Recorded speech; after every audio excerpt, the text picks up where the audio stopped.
you awake and talk for the next 90 minutes. Is that about right? Excellent. Hey, what if I told you today that what the world needs most right now is sitting in your chair? Would you believe me? Yep. Would you argue with me? Would you be inspired? Thank you so much for having me. My name is John Antonucci. I get to be a part of this amazing event, and I'm very thankful for that. When Vanessa first reached out to me, I had no idea how much of a cool event this was going to be. And I know it's cheap applause because I'm the one up front, but can we get a hand for Vanessa and the entire team?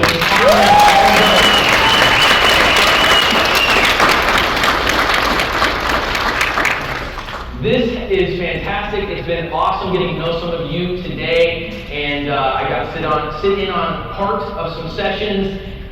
I'm just blown away. I'm absolutely blown away by the organization and by everything that's happening today. When we also first started talking, I did not realize that the keynote would be 90 minutes long. I'm the kind of guy that people would like me to shut up after 90 seconds. And to be asked for 90 minutes was, well, in fact, I'll be honest, I've never spoken for 90 minutes straight on purpose. So this is going to be fun. I'm actually really excited because what I'm going to do for each of you today, I want to invite you to join me on a journey. I want to tell you some stories. I want to share a little bit about my own story. I want to share a whole bunch of other stories from other people. And I want to challenge the way we think about what it means to change the world. For the next 85-ish minutes, will you join me? Let's go on a journey, and let's talk about the fact that you can change the world. If my computer will work, that would be fantastic. There we go. Okay, you can change the world. See, technology, we love technology. Now, it might seem trite, it might seem trivial, it might seem patronizing for me to say you can change the world. People say all the time, oh, you can change the world, you can be anything you want to be, it's all great. But when I look out at the 150, 200 people that we have at this event, I really believe that this is a room full of world changers. And it's not even because of the organizations that you are a part of, it's because of the capacity that each of you have inside of you. Normally, I speak to leaders. That's actually how we got connected. I was reaching out to all of the Tucson agencies to ask about leadership development after my organization became an approved vendor. And Vanessa said, hey, do you do keynotes? And I was like, not what I was writing about? Yes, let's do this. And so when I speak to leaders, I talk to them about how their influence, the fact that they're leading people, means that they're going to have an inherent impact in those people's lives. For good or for bad, they will be impacting those people's lives. And I talk to them about the fact that they are changing the world. The only question is whether it is good or bad. But you don't have to be a leader for that to be true. Every single one of us has the capacity to lead. And let me tell you why I believe that. I believe that because the world is not normally changed by a single monumental act. We think of things like the internet, we think of things like the printing press, we think of big things and we go, those were world changers. Maybe. But the world is not usually changed by a single monumental act, but rather by the simple deeds of ordinary people positively impacting the lives of those around them. Who's here is an ordinary person? People's arms don't work. We're going to have to get through some coffee. Who here's an ordinary person? I'm an ordinary person. I got people 2 arms in the back. We're ordinary people, and that's what it does. You don't have to be someone special. I think too often we have this idea that you have to be a Tony Robbins, a Michelle Obama, somebody with a name, somebody with money, somebody with an organization, somebody to change the world. But most often, that is not how the world is changed. The world is changed by seemingly ordinary people doing ordinary things that positively impact the lives of those around them. One person said it like this: do your little bit of good where you are. It's those little bits of good that overwhelm the world. The little bits of good that overwhelm the world. Reminds me of the story, maybe you've heard the story before, I don't know, but there was a tsunami that hit an island, and with it, of course, came a wall of water. And that wall of water pushed all kinds of marine wildlife up onto the beaches, and some of them were stranded, some of them were able to wiggle their way back into the oceans, but one that was particularly disadvantaged by this wall of water were the starfish. The starfish were stuck on the beaches. There were hundreds, thousands, maybe even 1 million starfish that scattered along the beach. And a young boy came out and he saw the starfish, and he did what any just person with presence of mind and compassion would do. He began to pick up the starfish and drop them in the ocean. Pick up the starfish and drop them in the ocean. And an older gentleman came out and saw this boy picking up the starfish and dropping them in the ocean, and he said, "Son, what are you doing?" Putting the starfish back in their home. And he said, "Son, there's thousands of them. There might be 1 million starfish. You can't really make a difference." The little boy bent over, picked up another starfish, walked to the ocean, dropped it in, said it made a difference for that one. One starfish at a time.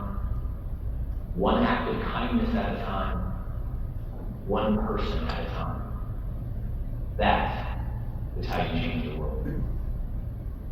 Now, I want to do something a little crazy. You guys didn't get coffee. It's going to be tough. First thing I need a personal volunteer. I need someone that is willing to come up front and doesn't mind me getting in their personal space. So I have a volunteer that's willing to come up front. You guys, come on up, brother. Come on up. Look at that.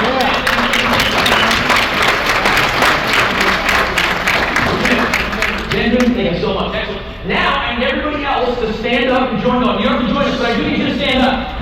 And I need you to find a partner. I need you to find a partner. Somewhere in the room, just like me and Benjamin here, I need you to find a partner. I prefer it to be someone who has not met, but that might make you uncomfortable. Everyone needs a partner. If you don't have a partner, you need one. And I see someone without a partner, you're coming up here as well. So if you're home, just kind of skip by. I need everyone to have a partner. Raise your hand if you're not a partner. Everyone has a partner? Beautiful. Okay, I need everyone to look this way for me. Now don't start yet. Don't start yet. This is going to be uncomfortable, so you don't want to start before I say it, okay? Here's what we're going to do together. I need you to look at your partner in just a second. Not yet. And I need you to face your partner like this. I want you to give your partner a hug. Now here's the deal. I need you to hold. No, don't do it yet. Because we're going to hold you a hug. We're going to find an actual hug. None of this. That's not a hug. That's called a pat on the back. Pat on the back. Good. It's not what we're doing. All right? Don't let go until I say to. Are you ready? All right, on three. Ready? 1, 2,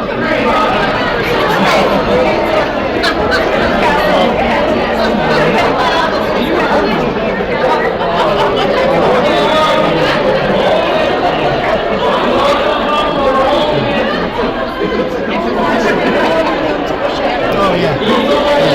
Check out. Thank you. Yeah. I didn't miss that. I turned off one, but there was just so much happening. Yeah, it's good to eat for the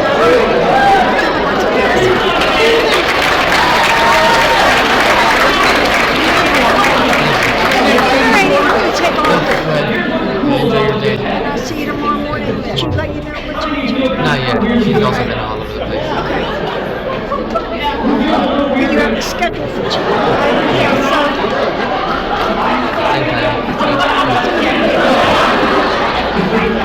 Alrighty. Have a good night, and then I'll see you tomorrow. What just happened is that in the midst of that hug, dopamine was released, oxytocin was released, the pleasure centers of your brain were activated, the parasympathetic system in your brain was activated, and all of that makes you feel happier, lighter, and actually recover and rejuvenate the body. My pleasure was not activated.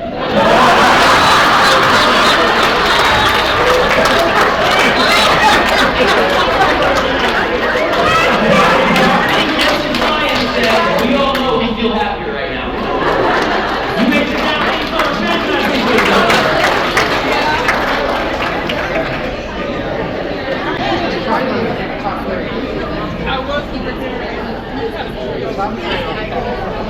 Now here's the cool thing.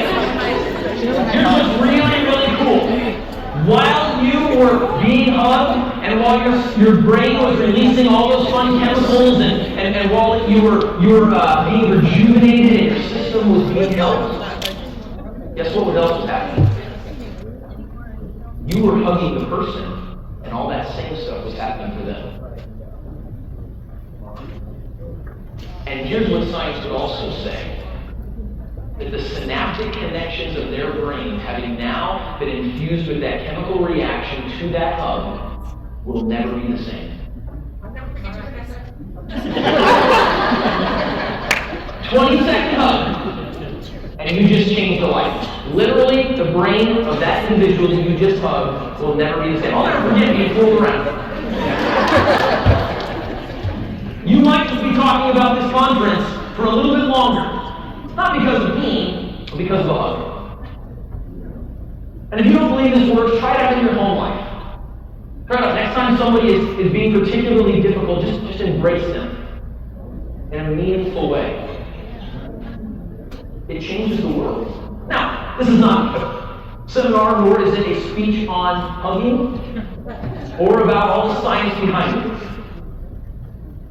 But if a simple 20-second hug can change the chemical composition of our brainwaves, what might a little bit more dynamic action in the life of a human being near us do for them? How might they change the world? We talk about one starfish at a time, one hug at a time. This one's still on. Probably just my shirt going back and forth. But it's one act at a time. How many of you are hikers? Anybody here a hiker? Okay, a couple of you. Any of you guys hike anywhere here in Phoenix? Not really? Okay. I don't live here anymore. I recently moved to South Carolina. It is beautiful. They got these really cool things there called trees. And then there's this weird fuzzy stuff on the ground. It's green. They call it grass. And it's not the kind you smoke, so I'm not certain what's going on there. But you mow it, it's leaves, you gotta rake them, it's crazy. But I lived in Phoenix for about 20 years, from 04 to 24. And I do a bit of hiking. I'm not like a Mount Everest hiker kind of guy, but I like a decent hike every now and again. And the cool thing is, like 3 months out of the year, it's cool enough to do that here. So most of the mountains here in the Phoenix area are pretty straightforward. You go to South Mountain, which I think is that way. Oh, no, it might be that way. I have no idea. You go to South Mountain, and it's really easy to know where you're going. It's where all the red poles are. All right, you see it from all the way across town. Okay, and South Mountain's easy. You just drive to the top and be like, "Whew, that was rough. I need some water." You go to North Mountain, it's the same way. You go up north, you hike North Mountain, and it's a pretty straight shot. You know where the top is. You get there, and then you go down the other side, and still, either side you go on, you're good. Camelback Mountain is a little bit different, but pretty much you know where you're going. I think the last time I hiked Camelback, I took the Sororo Trail, which has a little bit of difficulty. It's hard when they install the handrail on the side of the mountain.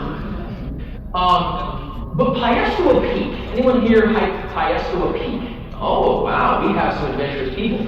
Piestewa Peak is not like the other mountains in the Phoenix area. Piestewa Peak is like a mirage of a hike, because at least 50 times going up the mountain, you think the top is just right over there. Am I right? Am I right? Okay. The first time I hiked Piestewa Peak, I thought it would be a brilliant date night idea, and we were going to hike Piestewa Peak and go watch the sunset. Guys, don't do that. It was like, the first part of Piestewa Peak is pretty, it goes up quick. It's straight up. But it was right there, 2 minutes in, and my wife was like, I don't know if I'm going to make it. And I'm like, no, it's just right here. We're good, we got this. 10 times of that sequence later, she was like, unless you want to carry me the rest of the way up and all the way back down, I'm done. And so we watched the sunset from what I thought was probably about the halfway point. Now, I'm one of those guys, I never say die, I never quit, all right? If I fell on my face right now, I'd just get back up and try to convince Vanessa to bring me back next year so I didn't fall on my face, okay? That's how this would work. So that weekend, I went back with my brother-in-law this time because I was going to conquer that stupid mountain. We got to the point that I thought was about the halfway point, and I told my brother-in-law, I said, hey, this is where we got to on Tuesday, but I think it's about halfway. He was like, okay, cool. He never hiked it either. It was not halfway. It wasn't the 1/3. I'm not sure that it was even the 1/4 point. I think we were about 20% of the way up that mountain. And so my brother-in-law and I, we kept going, because when two guys are going, okay, there's a very different vibe, all right? You're both dead, and you're the one who's admitting it, all right? All right, you're sitting there picking up like, I got this. I got this. So my brother-in-law and I, we make it to the top of the mountain, and we did make it. I actually have a video from us making it. That's the little coin that you see. You get all the way to the very top. You actually have to scale a cliff. You have to like climb rocks to get to this point. And we have the view of the city. Took this, and then you can see it. And I want you to look at the look in his face. Look at both of our faces, really. Posted this on social media because I'm pretty proud of myself. I can barely breathe. Man.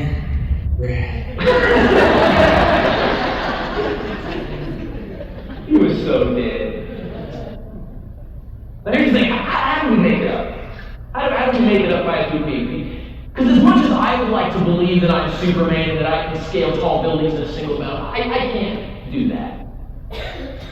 All right, I can barely get over the speed bumps. But even though I can't scale a mountain in a single bound, I can climb anything one step at a time.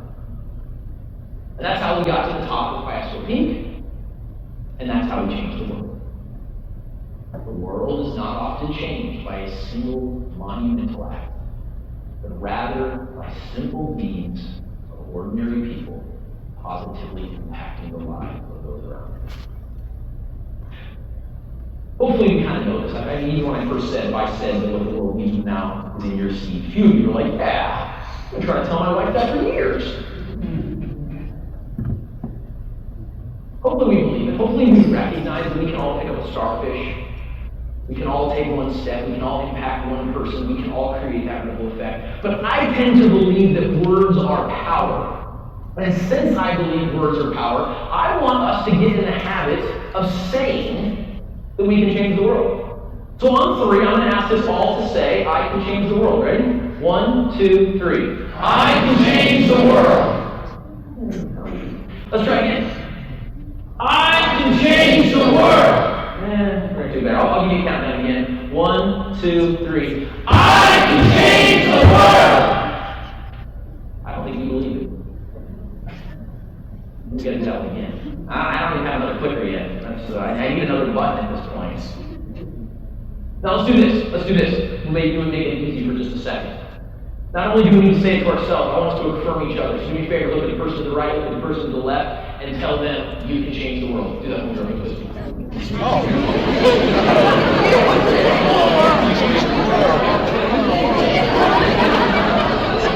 I have some people earlier say I can change the world. I like it. All right, now all together, we can change the world. Ready? 1, 2, 3. We can change the world. Again, we can change the world. Again, we can change the world. We can change the world. We can change the world. You can change the world. Now, there's a lot of speakers that we get to right here, and because they either run out of time or because this is just the fun part, they kind of stop here.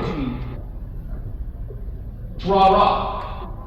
It's good stuff. It's you can do it. Anybody can do it. Just pick up a starfish. Help a person. Take one step at a time. But somebody, and I want to say it was Joe, but correct me if I'm wrong, somebody got up here earlier and talked about how hard it is. Changing the world is not easy. Anyone can do it. But it's hard. Nobody ever talks about the hard stuff. See, we see the Mr. Beast videos and we go, man, I wish I could do that. It didn't start that. That wasn't he didn't just wake up one morning and have a whole bunch of sponsors and a whole bunch of millions of dollars that he could go buy people cars and houses and pay electrical bills and do those things. It started one person at a time, one random act of kindness. One little thing that probably nobody noticed for a long time. I was super inspired. Was it Luis that won the maintenance of the year? Eddie, thank you so much. I caught some, first of all, how great is it to have dependable maintenance people? Oh my goodness, that is fantastic. I caught something though that I found interesting. Now I have no idea how often Eddie has been recognized. But here's what I do know, just based on what was said up here earlier. Eddie has been in that position for 22 years. How many times do you think Eddie's been blamed for not doing his job? How many times do you think someone has cussed Eddie out? How many times do you think Eddie has felt like nobody really appreciated his hard work? And yet, for 22 years, Eddie keeps showing up. One day at a time, one person at a time, one unit at a time, one AC at a time, one faucet at a time, one tile at a time. I don't know everything Eddie does. But I bet you it's a lot. Hard. And not only is it hard intrinsically, but sometimes people try to distract us in our noble mission. And I'm going to keep using Eddie. This is not in my speech. I'm just going to change so that we can talk about me. I'd rather talk about Eddie. How many times do you think Eddie was on his way to help someone in need and somebody else like, hey, Eddie, just here, just for a minute, Eddie, I just need you to look at this real quick. And they weren't trying to be a bad person. They weren't trying to get in somebody else's way. They weren't trying to take up the rest of Eddie's afternoon. But in Eddie's quest to do his job with excellence over a long period of time, how many times do you think it was that somebody tried to distract Eddie from his mission? Probably 22,000. Sometimes it's even worse. Sometimes people will actually maliciously attack us as we try to change the world. Joan was talking about how it gets politicized, what you guys are doing. With housing and all the benefits and things that you're working toward. Amazing. I can think of a time where I was working on some really cool stuff. I was the head of the department. We were creating rehabilitative material for those that were trying to come out of the life of crime and become productive and constructive, contributing members of the community. And we were doing some really cool things. I was very proud of what me and the team, I think we had about 9 of us that were all part of this team. Very proud of what we were doing. Incredible stuff. The results were astonishing. But there was one person just hated us. They were certain that we were up to no good. They didn't know what it was, but they were sure we were doing something bad. And literally, I'm not talking like once in a while, like weekly, they would go into our boss's office or somebody else and complain. Now, are you sure? Do you know? What about? Everyone was like, why complaining? This is like really good stuff. We kind of needed this for a while. Finally, this individual decided that they had enough, they hadn't been heard, and they were going to use the nuclear option, which in that case meant they were going to write a 3-page report and send it directly to the highest corporate level of the office. Alleging anything they could think of because they were certain. And they did. They wrote this 3-page report detailing, I don't even know what all was there, but I believe there were allegations of literal everything from, hey, this isn't good to, hey, this could be illegal. Like, everything in it. I don't know what a top-level executive gets that kind of a letter from someone. Oh, and then she also added one step. She feared retribution, which is why she skipped her entire chain of command. And that, of course, makes sure they have to take action. And they did. They took action. I was escorted off the premises as I went on to unpaid administrative leave and was put under investigation. I'll fast forward quickly so your concern levels can die down. Everything was completely shown that I was. And someone asked me, they said, "Hey, what are we going to find on the computer?" She was alleging we were doing stuff on the computers in the unit. And I said, thousands and thousands of files of the work that I've done for you people. And that's what they found. But here's the thing. My right-hand man, Kyle, came to me right in the wake of this. And he said, John, how am I going to do this? And I said, what do you mean, Kyle? I said,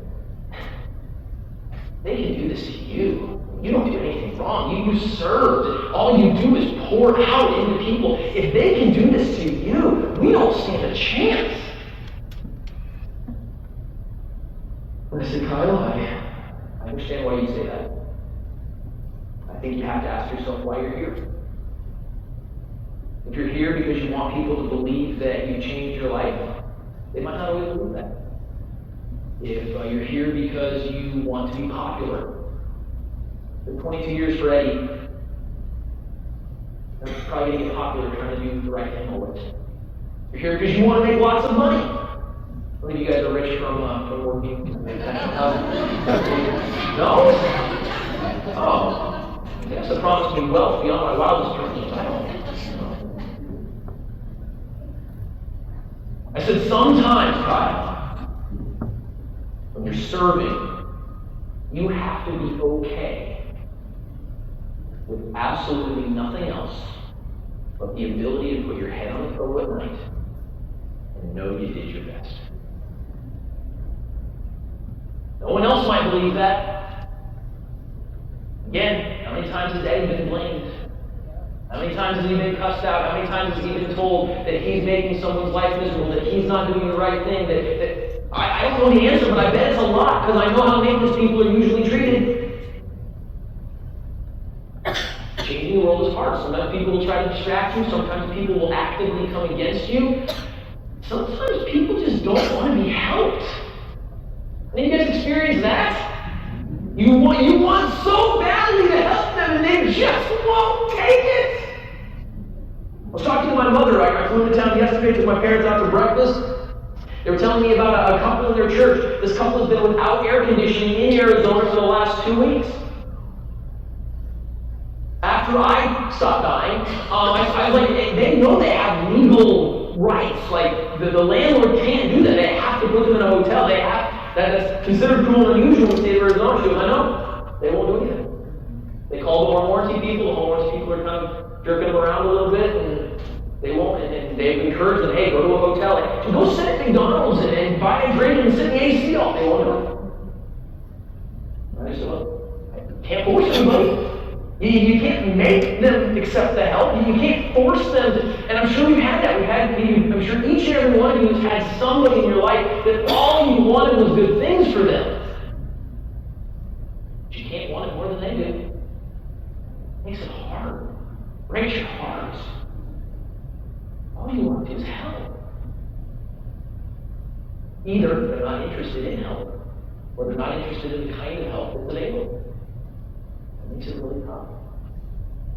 I can think of numerous scenarios where I came into a situation and I wanted to help. I wanted to offer my gift. I wanted to do something and be something for them and offer and pour into them. And they were like, I'm good. A 2-year-old kid, anybody ever want to try to teach your kid to tie their shoe? I got it, Mommy. I got it. Over, under, make the bunny ears. And you're like, honey, we're late. Come on, let's go. Let me on, Mommy, help you. No, I got it. They don't want it. They don't want help. And that can be very, very frustrating. Not only is it inherently hard, not only do sometimes people try to distract us, sometimes they come at us, straight up at us. They don't want our help. But there's also no shortcuts. There's no shortcut. Mr. Beast did cool things. Oh, I think he's in controversy right now, isn't he? So much controversy around right now. Probably a bad example.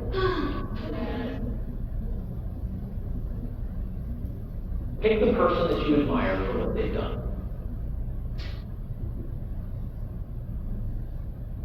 They didn't take any shortcuts. They couldn't, because you can't fast forward authentic help. You can't jump, you can't pass go and collect $200. You have to just one move at a time, one person at a time, one starfish at a time, one step at a time, one opportunity at a time. You have to do that. I think of a time where I took a shortcut. Anybody ever been to Kauai, Hawaii? A couple of beautiful islands. If you haven't gone and you're able to, I recommend it. But me and my family went to Kauai back in 2022. We went to Kauai, Hawaii. I'm a pretty economical person. One thing I did to save a little bit of money while we were there is I rented a car at an off-airport rental place. Not a big deal. They picked me up in their little shuttle. They took me to the car rental place. I got my car, was there for 8 or 9 days, whatever it was, drove around, zippity-doo-dah, no problem. But when I left, and I knew this in advance, I knew that I was going to need to drop the car off before the rental agency opened. And so that meant that I was going to need to drop off the car, and then I was going to need to walk about 1.2 miles to the airport. Not a problem. I dropped it off in about a half hour of time, plenty of time for me to make that distance, and I set out. But if you notice closely on these screens, there are two blue lines. You have the dark blue line, which would be for cars, and then you have the light blue line, which is for walking. And because my phone, because Google knows everything, because my phone knew I was walking apparently, they gave me the light blue line. And when I got to here, there we go, when I got to here, you can see little dots. When I got to there, I realized I didn't know this corner. Just pop it over. And so I missed how this was going to impact. I was supposed to take this road right up here. I was supposed to take this road right up here. And so I just jumped the corner real quick, and it was probably about here somewhere that I realized these right here are runways. You know that. Those are runways. And so I remember sending this picture to my family saying, I don't like the view I have right now. You can see the little planes in the background. When it was all said and done, after I realized that really like for sure, because you get to a point of denial at this point, right? You're already halfway up, and you're at a point of denial, you're like, maybe it's right. Maybe Google knows about the underground tunnel, and I'm going to get there and it's going to work. There was no underground tunnel. What there was a 4.2 mile walk to the end. Miraculously, I only missed the plane by literally 2 minutes.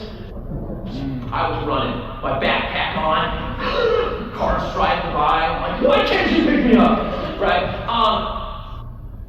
What should have been a hop from Kauai to Honolulu, and then from Honolulu back to Phoenix, became Kauai to Honolulu to LA to Las Vegas to Phoenix with layovers at every point. I think I got home at like 11:30 that night.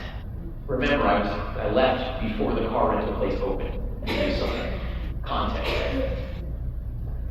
There's no shortcuts. You have to go through the work. Changing the world, it's easy. Anyone can do it. But there are no shortcuts.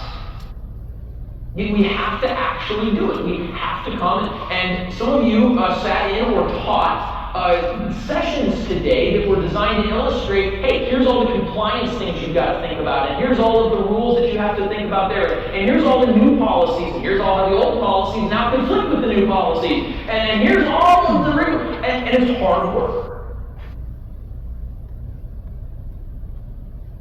But again, anyone can do it. If you're willing to do the work. Now, I'm guessing there's someone in the room right now that's saying, well, that's easy for you to say, John. That's easy for you to say. You're up there, you're on a stage, you talk to people, you go into businesses, blah, blah, blah. It's very nice, it's very heartwarming, we can all do it, and yay for us.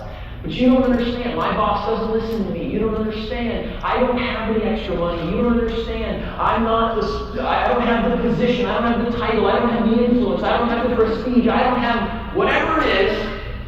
And therefore, I don't have any impact. You don't understand, John. It sounds good, but then when I try to go out and do it, people push me away, and they don't want my help. I'm not going to give it to them.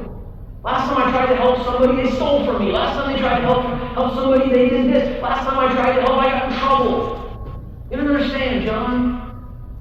It's all easy for you. That's not so easy for us. For those of you that might think that, let me tell you another story. Another video actually for you. This video was taken outside of a prison in Globe. This is the Arizona State Prison Complex Globe unit. Hard to see, it's being taken from pretty far away, but you have an officer and a soon-to-be-released inmate that are on the other side of the fence there.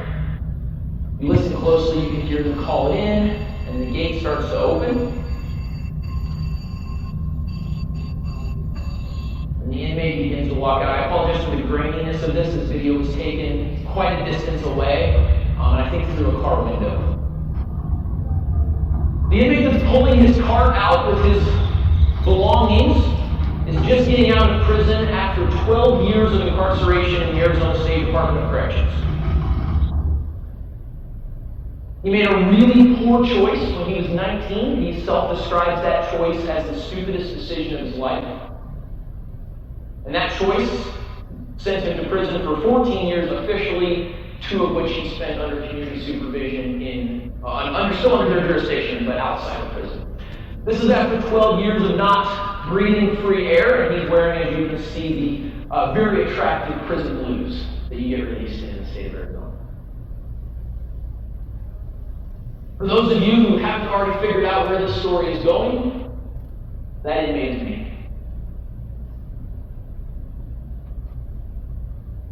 When I was 19 years old, I made a decision that had a negative impact on the world. Myself and 3 of my friends thought it would be a brilliant idea to light a fire. And my best friend who struck the match did not make it out of that fire alive. Even though there was no intention for anyone to be hurt, the fact that somebody died while a felony was being committed in the state of Arizona is considered capital murder. I'll never forget what my attorney said on the other side of that plate glass. First meeting we ever had, I'm 19 years old. Just been arrested. Attorney sits on the other side as a public defender. He said, "Hello, Mr. Antonucci, my name is Jeffrey Kirschner. I will be your court appointed attorney for the duration of your proceedings unless the state chooses to seek the death penalty, at which point I will no longer be your court appointed attorney rather than your client." So I'll take you for a keynote. If I could go back and undo that decision, I would. But I can't. All I could do was press forward. And so this 31-year-old walking out of prison after 12 years, spending his entire 20s in the Department of Corrections, is walking out, and he had a choice while he was incarcerated, and that was whether or not he was going to put into practice the thing that I've been talking to you about today. One decision at a time, one person at a time, one opportunity at a time. First, I had to address my own character flaws, and there was quite a few of those. Then I had the opportunity to help others. When I left prison, what was the legacy I left? It wasn't that I was an arsonist. It wasn't that I was an inmate. It wasn't any of those things. In fact, the legacy that I left was something known as inmate peer program. A by inmates, for inmates, through inmates opportunity for those that want to leave a life of crime and become contributing members of the community to take advantage of resources, classes, and events that we put together to give the tools necessary to come out and do something more than we ever done.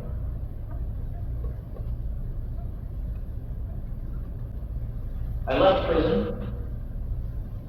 For the record, that story I told about the lady that really didn't like me, I was in prison. When you get put under investigation in prison, that's a lot less fun than out here. Wasn't doing anything wrong. Every night, I put my head on the pillow and said, I did my best. I woke up in the morning and said, I'm going to do my best. I got an experience that I hope I'll never forget.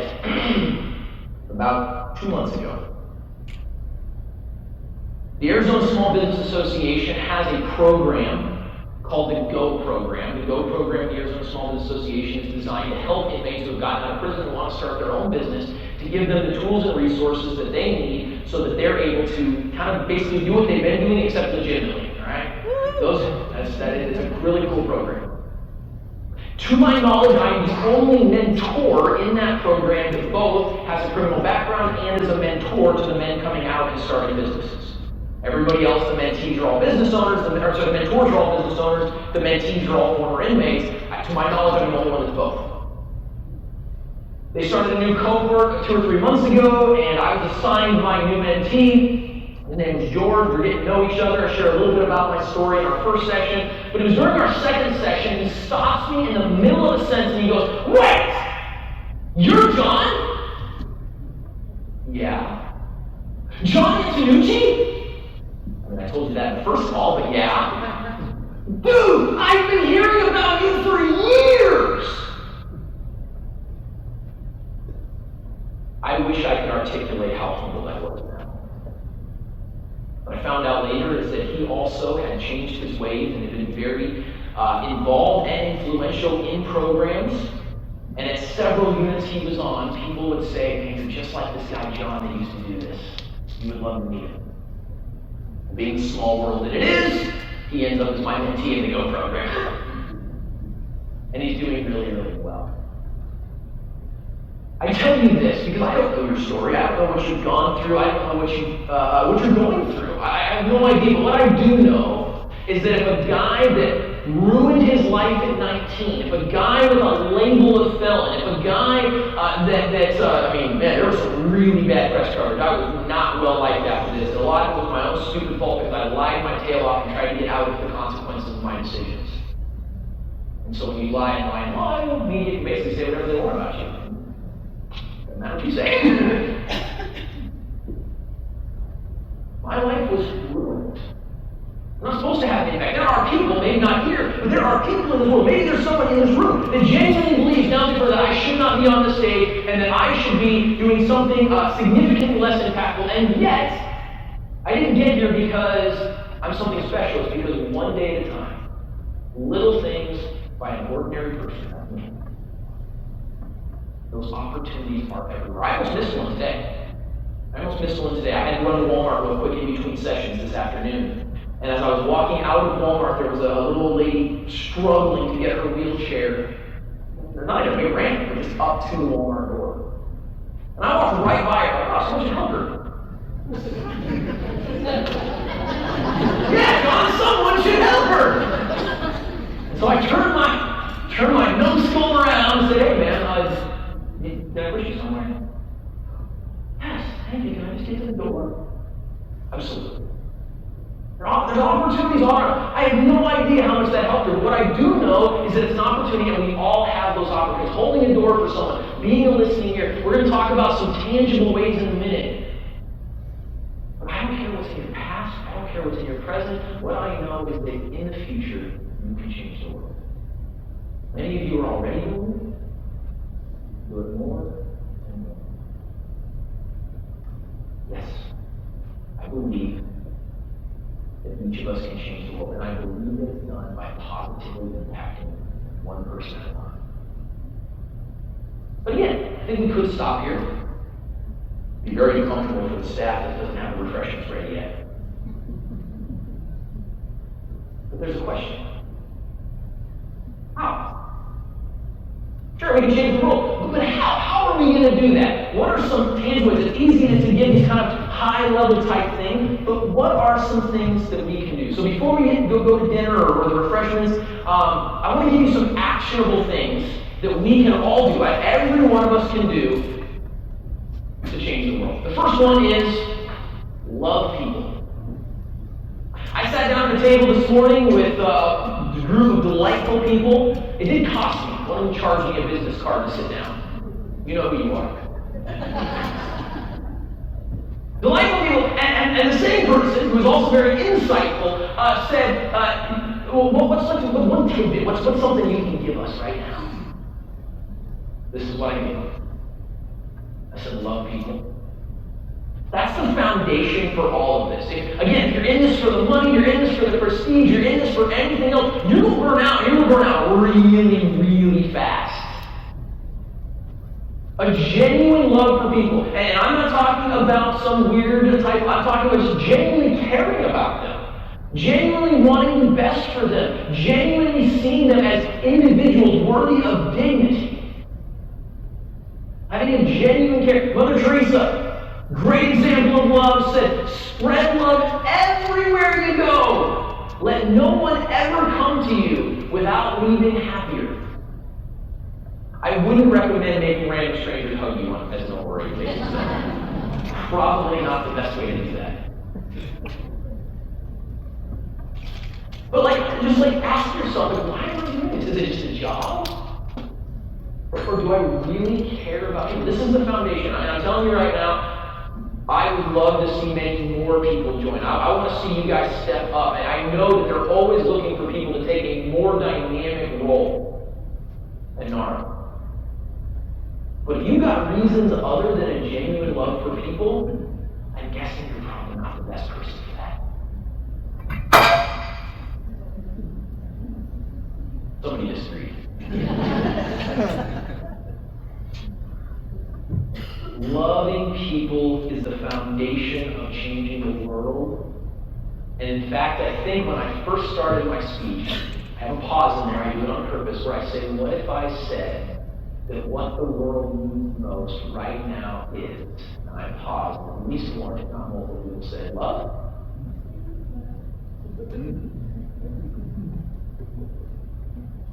How many of you have been helped by somebody? They really didn't help you, but you just felt weird about it because you didn't feel like they cared about you. Anyone ever had that happen? You almost don't want that help, huh? You feel like there's going to be strings attached. You feel like they're going to come back later and be like, hey, so you remember how it was. You remember how it was. Well, we made it, so you can tell. We can feel the energy. We can feel if it's authentic. We can feel it if somebody is patronizing us or if somebody genuinely cares about us. And so guess what? Other people can feel that from us too. So the first action step, and I'm belaboring the point because it's so important. Check your heart. This has got to be the reason. This has got to be the motive. Because if we don't actually care about people, they're going to know. And it's putting out the wrong energy. Putting out the wrong stuff, and it's not going to actually come back. If we love people, the second actionable item, a little bit easier, and that is be available. We have to make ourselves available. You can't honestly care about somebody and not make yourself available. And if you disagree, here's what I would challenge you to do, okay? Go home, go to your significant other, and say to them, honey, I love you. I really do. You're the light of my life. You're the joy of my world. You're the stars in the sky. But I'm busy. I ain't got time for you. Don't bother me. Because I got important things I need to take care of. Don't worry, I love you. I love you. I love you. Just, you know. How long do you think it's going to be before your bags are packed on the front porch? Already. Already. Instead of saying, I don't have time, try saying it's not a priority. See how that feels. I want to take just a moment. I'm going to ask you all to turn into your tables and discuss this. How does that hit you? What does it mean to you? How does it resonate when we change it from, I don't have time, to, you're not a priority? What does that do? I'm going to give you just 2 minutes.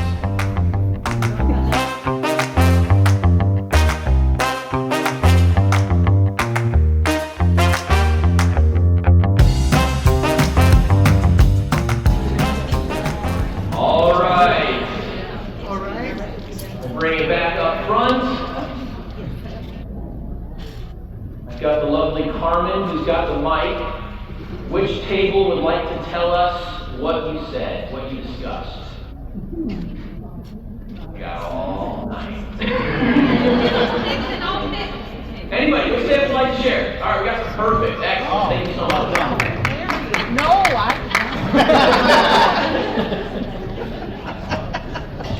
Basically, it depends what the situation is or where we're at. We ultimately agree if our significant other or daughter or son turns around and says that's not my priority, it has one significance. But if somebody comes, that's what our working hat on now, to the office, and whatever their situation is, and whatever their crisis is, and it's their priority, we need to be understanding and hopefully meet them at that level, to be able to give them that time. It might not be our priority, but to give them the time they need to try to help them. Absolutely. And it is our priority because we love them, which is amazing. Thank you. Good hand. One more table. Who would like to share? Right over here, all the way. Carmen's getting her steps in today.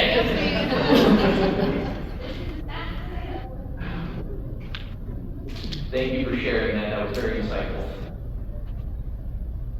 Well, this is just our opinion because we're all males over here. And only the messenger out there. Don't shoot the messenger. We all agreed that it would make us, it would set the tone for your values, so we would all feel very invaluable if someone said you're not a priority. Yeah, that would make us very valuable. Yeah. I would agree with that very much. I think that often we have this tendency to quantify things. Stephen Covey, in his book 7 Habits of Highly Effective People, talks about the quadrants. If you've ever gone through a Covey thing, we got the quadrants, high importance versus urgent, and then all the way down to not important, not urgent. And he would say that everything should be in the important category. Everything we're doing should be in the important. And important means aligned with our mission. And so our mission is to help people and to love people and to do good things to change the world. The things that are outside of that should get kicked out. Those are not a priority. But what we often get stuck in is the urgent, don't we?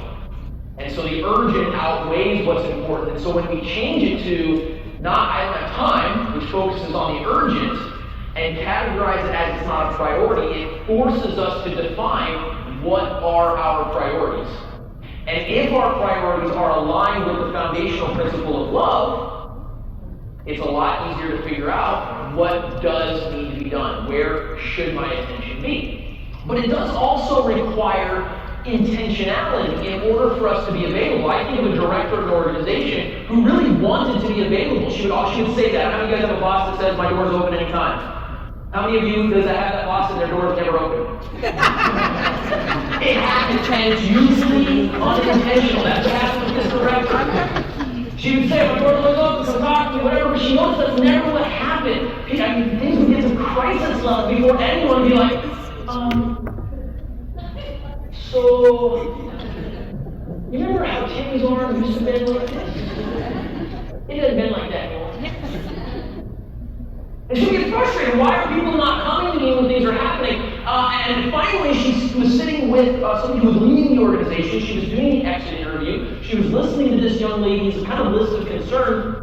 And she got a little fed up, the director did, as she listened. And she finally just kind of blurted out, stop! Why didn't you come to me? Why didn't you bring these things to me? We could have resolved all of these. Lady in front of her said, well, tried, I wanted to. I came over. But every time I did, the door would be closed, or you seemed really focused on your computer. It just didn't seem like a good time. And what this director realized is that purely by accident, she, as a rule, scheduled all of her meetings in the morning so that they would be out of the way. And when you're having a meeting, you close your doors. You're not disruptive to the rest of the office. Makes perfect sense. And what happens, if you're one of those people that has a lot of meetings, you know that while the meeting is happening, that little thing comes up in the corner every 5 seconds, letting you know that you have an email that you're not attending to. And so that would happen. The emails would pop in. And so the minute the meetings were over, she would dive right into the email. And this was all compounded by the fact that when she came in, she had an eastern-facing office, and so the sun would be rising, so her office would be gloriously filled with light. But as the day went along, the sun would get higher, and she never turned her lights on. So by the time it got to be about 11 a.m., the office is dark, her face is this close from the screen, and her door is barely propped open after she ran to the bathroom real quick and then ran back to the office. Not exactly an inviting and welcoming atmosphere. Some of you are looking at each other going, me.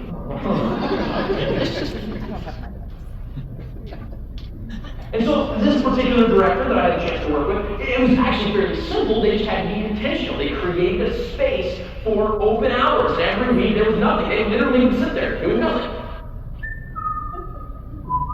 Drove them nuts. They hated it. But their staff loved it. Took them a little while. Drove the director more nuts because I think it was like 4 weeks before anyone actually bravely walked in. But being available takes intentionality.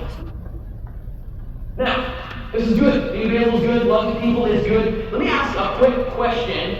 Who, when you were discussing it at the table, I want you to raise your hand. If you talked the most at your table, raise your hand for me. Somebody talked the most at the table. I got a lot of tables where someone's lying, and the rest of them are looking at them and say, if your hand is not up, but everyone's looking at you, you are that person. I'm just letting you know right now, right? If you don't have no crazy friends, that's because you are the crazy friend. And if everyone's looking at you right now, you are the person. All right? This is, being available is important, but let me just tell you, if you want to talk a lot, the third one is listening.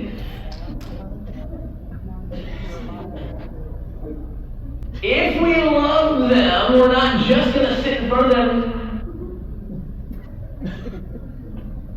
bobbleheaded. We're going to actually listen. We're going to pay attention. We're going to listen to understand. We're going to listen to their heart. We're going to hear what they say. I love someone came into the office and it's an emergency and it's urgent to them and it's important because that's our mission. And so we have to listen. We have to hear their heart. We have to make the time because they're a priority, because we love them. We have to listen.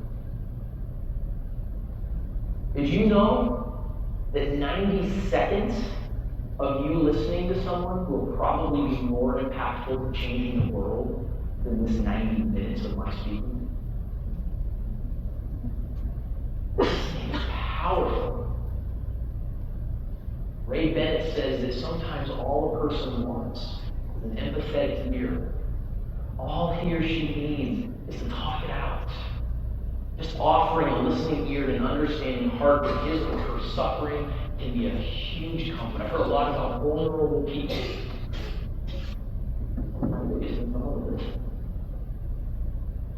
I don't know if you ever noticed this. You're a talker, you didn't notice. Well, you probably did. You probably didn't notice it, actually. So,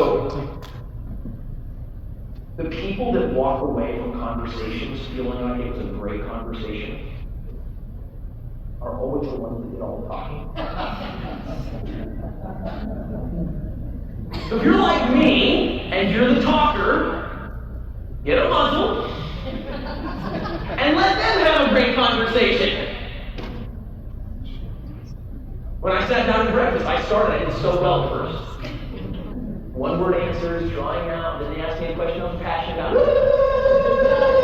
And then I called myself out. I was like, well, I just talked for 10 minutes, so I need to shut up.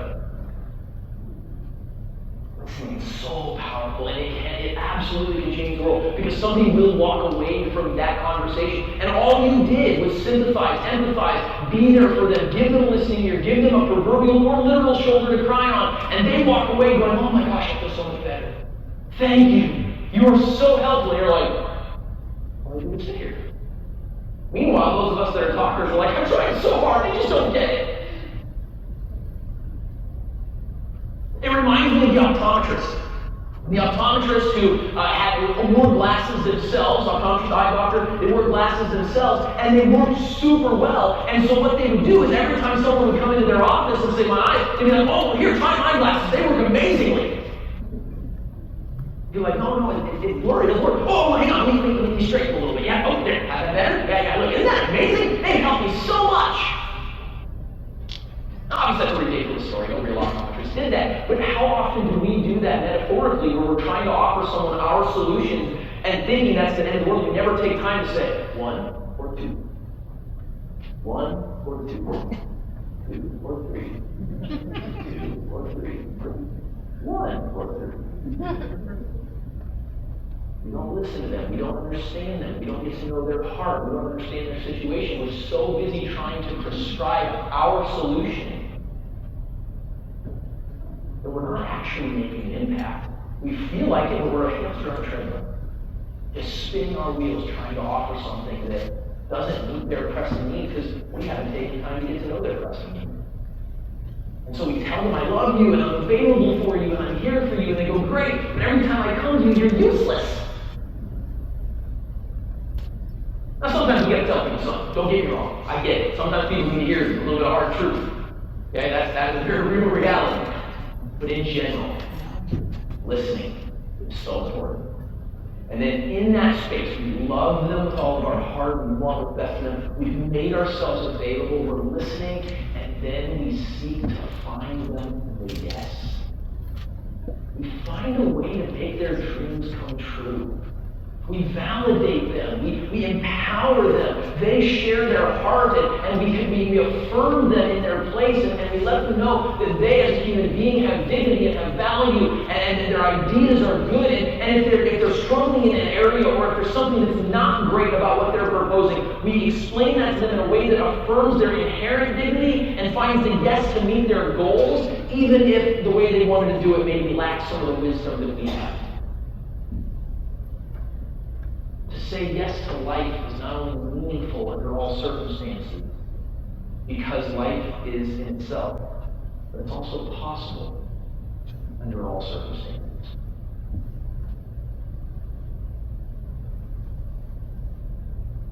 Say yes. Affirm people. We got to do that. Saying yes. Open them. Affirming them. And then, here's the hard part for us, especially those of us that are really invested, let them think the idea is theirs. Sometimes we'll plant that seed, and then like 2 weeks later they come back and they're like, so guess what? I did this, and it's been working so good. You're like, yeah, I told you to do that. Remember that? Remember I told you that? Yeah, remember that? Huh? Yeah, that was a good idea, wasn't it? And we rob them of their epiphany. We rob them of their joy. We rob them of everything that they just gained because we steal it because it's important for us and it's important to our ego, and it's not loving them. It's helping us feel important. So we want to change the world. You can. Love people. Make yourself available. Listen. Find the end.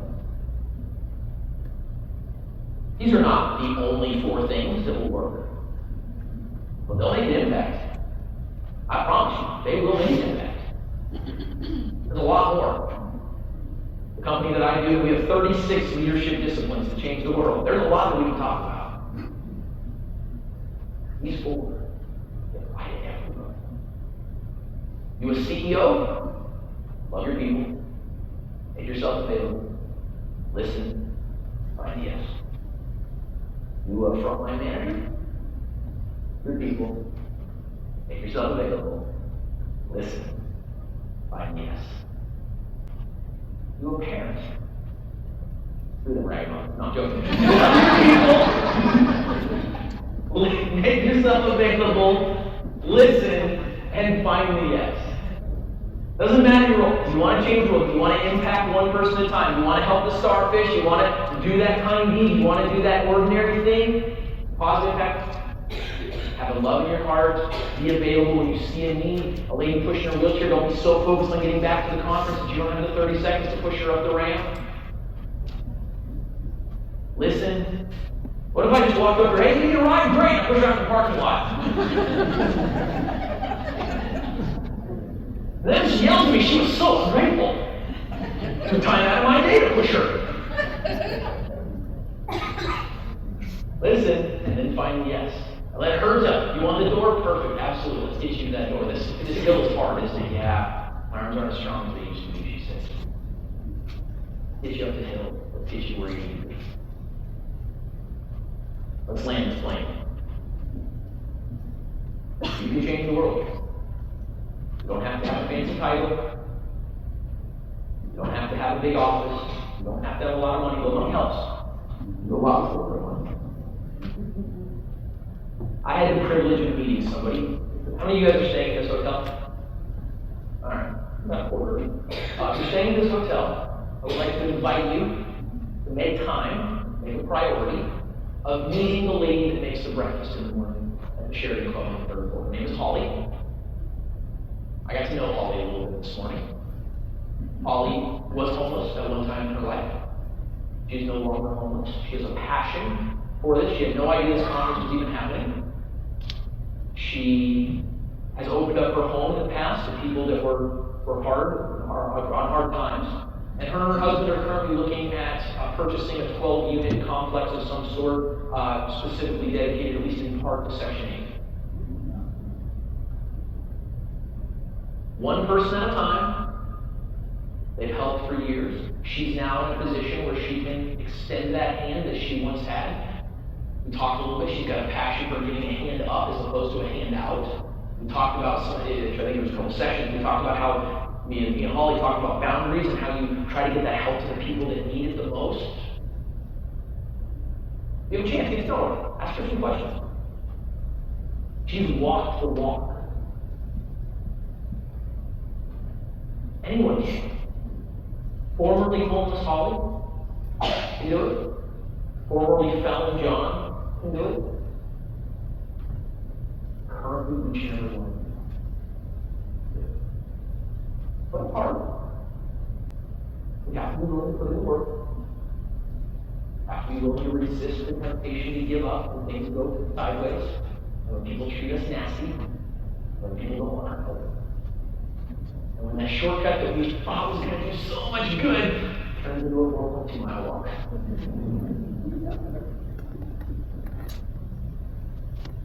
What if I said that what the world needs right now? Sitting. Ladies and gentlemen, we can change the world. It's in my honor. Let's do it together.